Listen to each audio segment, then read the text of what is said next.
काव्य प्रकाश कश्मीर देशीय मम्मटाचार्य द्वारा विरचित काव्यशास्त्र का अभूतपूर्व ग्रंथ है।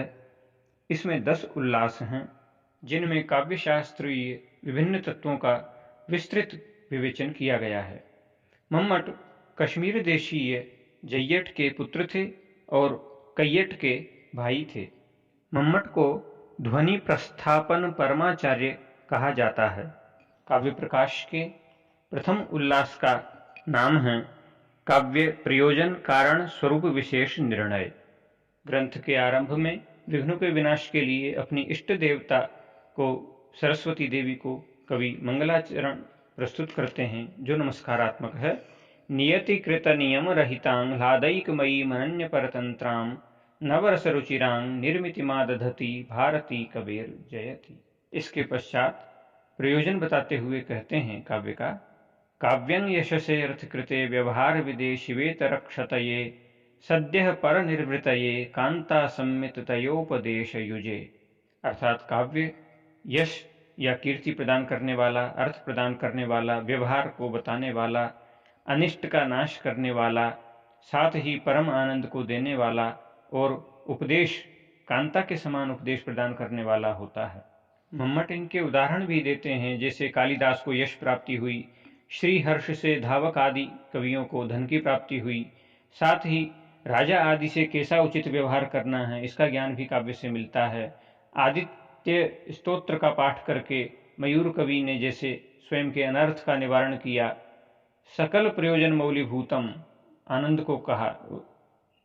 अर्थात इन 6 प्रयोजनों में जो सबसे मुख्य प्रयोजन है वह आनंद ही है, सद्यः पर निवृत्ति ही है। मम्मट कहते हैं कि वेद आदि प्रभु सम्मित उपदेश वाले हैं, पुराण आदि मित्र सम्मित उपदेश वाले हैं, जबकि काव्य कांता के समान उपदेश करने वाला है।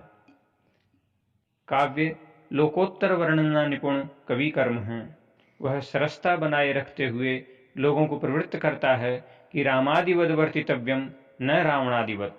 अर्थात राम आदि जैसा सदव्यवहार करना चाहिए, रावण आदि जैसा दुर्व्यवहार नहीं करना चाहिए। प्रयोजन के पश्चात काव्य का कारण बताते हुए कहते हैं मम्मट शक्तिर्निपुणता लोकशास्त्र काव्याद्यवेक्षणात् काव्यज्ञ शिक्षयाभ्यास इति हेतुस्तदुद्भवे।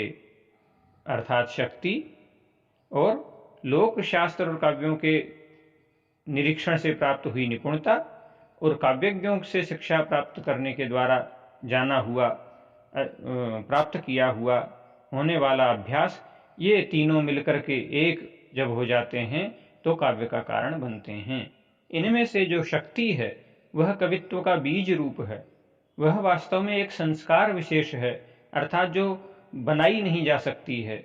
वह एक संस्कार है जो पूर्व से आया हुआ है। उसके बिना काव्य उद्भव नहीं होता, और यदि कोई बनाने की कोशिश करे तो वह उपहास का पात्र हो जाता है। लोक से आशय है चराचर जगत, शास्त्रों से आशय है छंद, व्याकरण, कोश, कला, चतुर्वर्ग, गज, तुरग, खड्ग आदि जो लक्षण ग्रंथ हैं इनके, उनसे।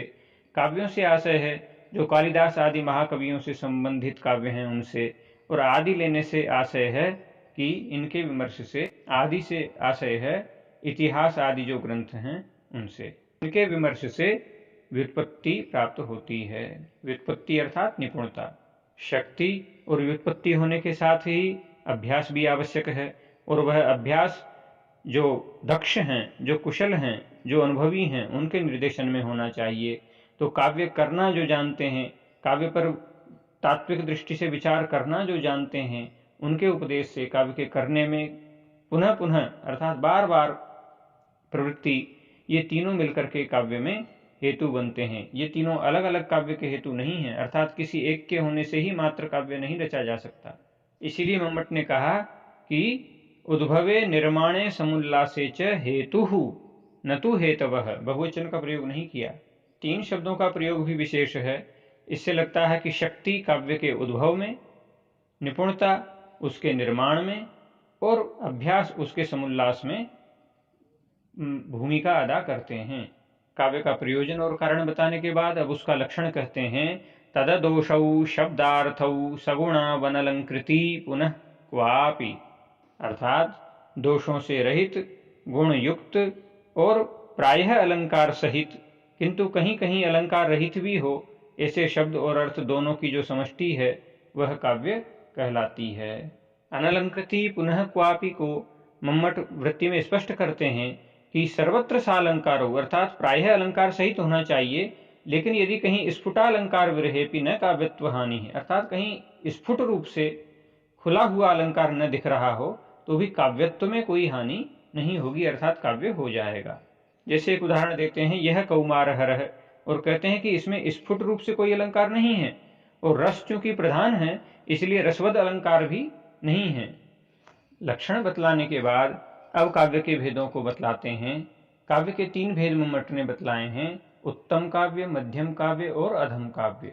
पहला बताते हैं, इदम उत्तम अतिशयिनी व्यंग्ये वाच्याध्वनिर्बुधैः कथितः, अर्थात जब वाच्य अर्थ की अपेक्षा व्यंग्य अर्थ अधिक चमत्कार युक्त हो तो वहाँ उत्तम काव्य होता है।